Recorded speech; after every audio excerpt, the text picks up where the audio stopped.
this, it's just pure evil. That's all I can say. Any order like that, we start studying it or what their goals are. Even if they hadn't done all these awful things, the games they play and the horrible, what they go through to become a member, that I couldn't understand. My father was very sound, a very sound person. I can't even imagine him going through those ridiculous... Well, he's young. That's why the elite put their children into these organizations, is so it can be done by their peers, because they know they'll do things that peers say that they wouldn't do if their parents were telling them to do it. In fact, specifically, let's go back to your son and his research into the clock. And I've done other research in other occultic orders where they can basically do a spell where they claim that this spirit is attached to you as long as the clock is still moving. Well, I think that's probably what Samuel was talking about. Yeah. But you know what I did to it? I had these 3 gold copper balls on the top of it, and they needed to be repaired. So the guy at the shop said, well, look, I'll give you 3 eagles for the time being, Charlotte. So we took the gold balls off. There's 3 of them on the top of the clock, and I put 3 eagles up there. And, Skull and Bones must be having hysterics. Yeah, we've shown the photo of that clock. We'll show it again here in a moment. But specifically from your son's research into it, I mean, what other occultic information do you have, or was there anything, any other little things that your father was concerned about? No, I really can't be very helpful on that. Well, I know that... What I have to say about the order and the lack of attention to certain very important things that they've been doing, it's okay to write about the order. You can say anything you want about the order, but don't touch education. And that we know, because that, what's her name, Samantha, what's her name, the gal who wrote the book, when Tony's book was coming out, on fleshing out Skull and Bones? Yes, Alexandra Thompson, I believe. Yeah, well, whatever. She wrote Secrets of the Tomb. Let me look up her name real quick. Go ahead. Yes. It's important to point this out, because just before America's Secret Establishment by Sutton came out, they found out, and they got her to write that book, I think. This is what I've heard, okay? And if you look at her book and any other book that's been written or allowed to be reviewed or whatever, you see nothing about education. Nothing. And as far as I'm concerned, of course, turning over all our secrets and stuff to the Soviet Union is total treason, right? But the method, the Pavlovian, the method coming out of Leipzig, Germany, and it was Skull and Bones, it was Hopkins University that sent these guys over there originally. It was a mind control program that they were going to bring in, and she must have gotten married, because now her last name is Alexandra... No, it's Alexandra Robbins. That's her name. Go ahead. That's her name. And if you read her book, it's good, but there isn't a single mention of the mind control method that came out of Leipzig. Well, by the way, she comes from another, what is it, Scroll and Key or Order of the Serpent, because I had her on. She admits she comes from one of the other elite groups. Yeah, well, that's interesting. I didn't know that. But, again, what I want to point out is that the reason that the fact that they won't mention education shows that is really the most important thing that happened was their role in bringing that horrible method over from Leipzig. And I know Tony Sutton, he was also very interested in the work done by Paolo Leone. And I want to tell your people to go on the Internet, look, and Google this book. It's called The Leipzig Connection. Leipzig, Germany, okay, connection. And it may not talk about Skull and Bones. It does talk about a lot of the German professors and everything. But that book, to me, people will say, my book's great, everybody else's book is great. I think the most important book ever written on American education is called The Leipzig Connection. And you can order it, because that's what's going in right now. Now, Antony Sutton also felt that was the most important book. because he has quoted from it in his marvelous book on the order. Well, everything is education, and they federalized it. Now they're internationalizing it. People get more and more dumbed down. They can't communicate. And then, oh, by the way, it's an incredible article in National Geographic about Singapore and a British intelligence operative. They don't admit that, but it's public, and an admitted communist, from the big government-funded Oxford, the minister mentor. He posed as an anti-British guy to bring in the new government, and they admitted here that their system of education is to dumb people down so that they can't communicate, so they can just be factory drones. And they admit it's tyranny, and they admit the Singapore model is for the entire world. But it's just so incredible to see now, Charlotte, how out in the open they've gotten with all of this. Well, I wish you'd send me that, will you? Yeah, it's a National Geographic, January 2010 issue. National Geographic, Merging Man and Machine is the cover of it. And I had gotten it, for a separate issue, wanting to read about the bionic stuff, which is another system, which, again, I'm for technology, but they're using it for control. But it's got the article about Singapore, and it's just so scary. The first photograph in it basically promotes the draconian controls that they're putting into the country. I wonder, I knew that Singapore was bad on that.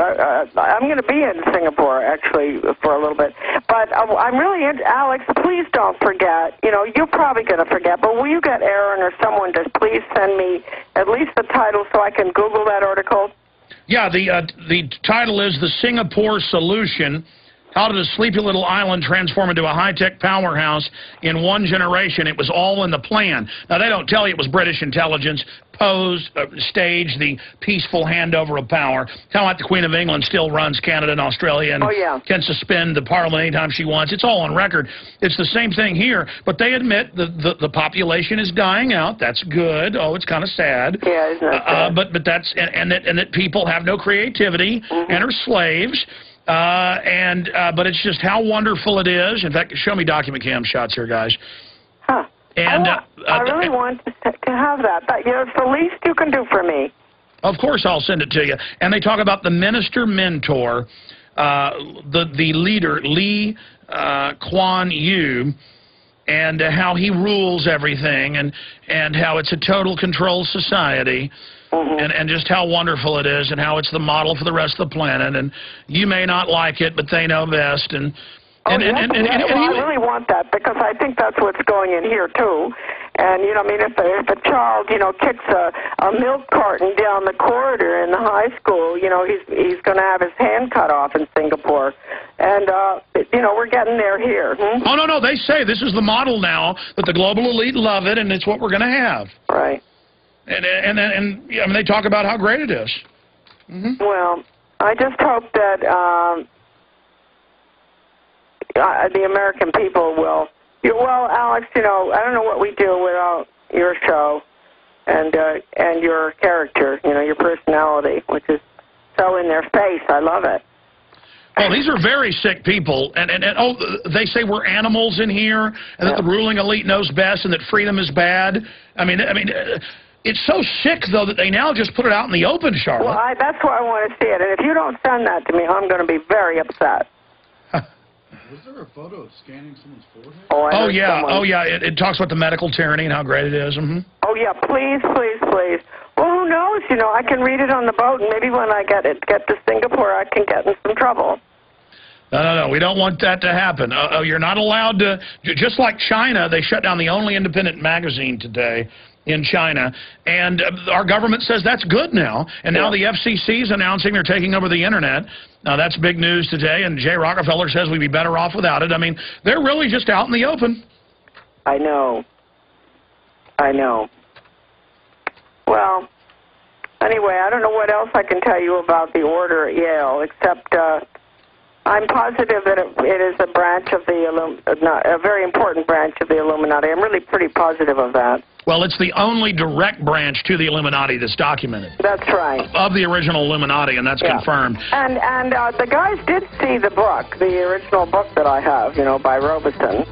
And that's an extraordinary book in itself. I mean, the fact that one page there sounds like out of a United States global education textbook. It's amazing. It talks about dropping borders and changing the children's values. I mean, Charlotte, we're out of time. We're going to be right back after the break. We're going to overdrive. Stay with us.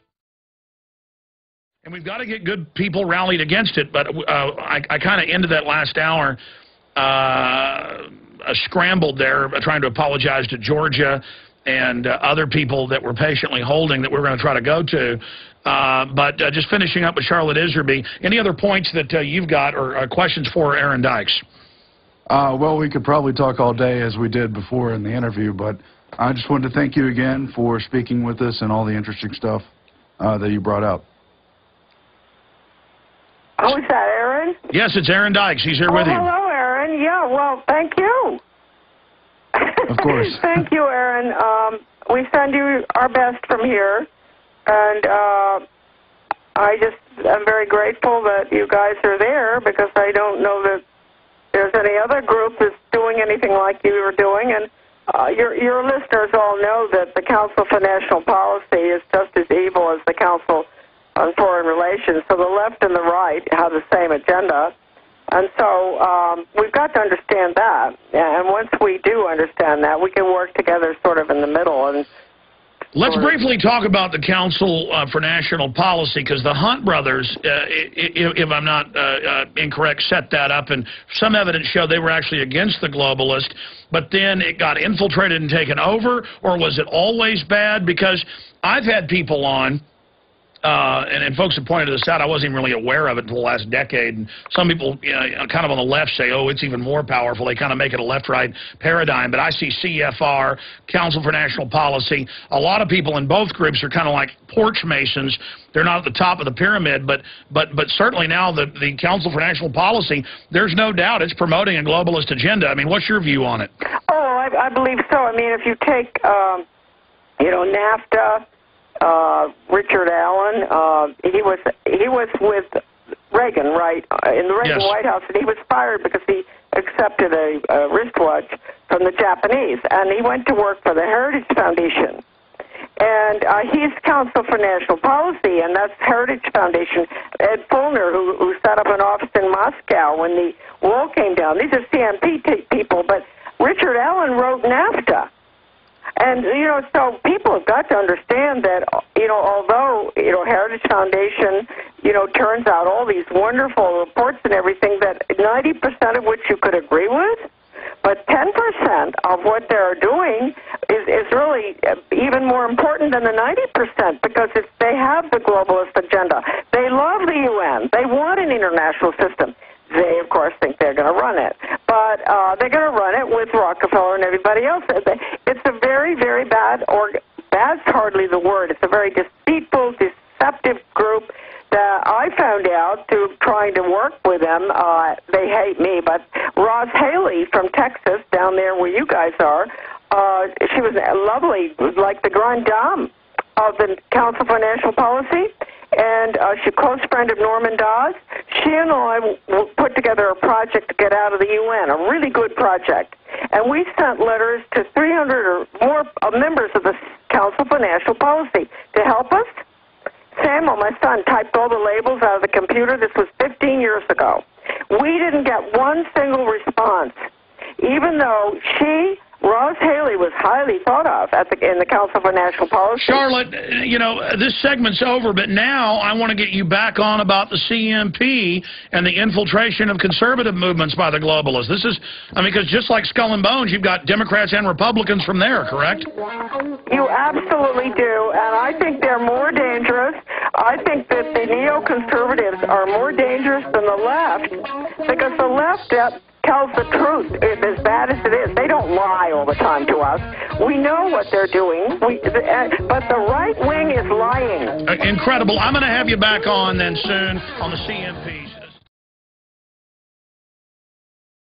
Visit Infowars.com and PrisonPlanet.com. When you're on the site, you can also tune in 24 hours a day. to my daily radio broadcast. There's also a free iPhone app to listen to the syndicated radio show when and where you want.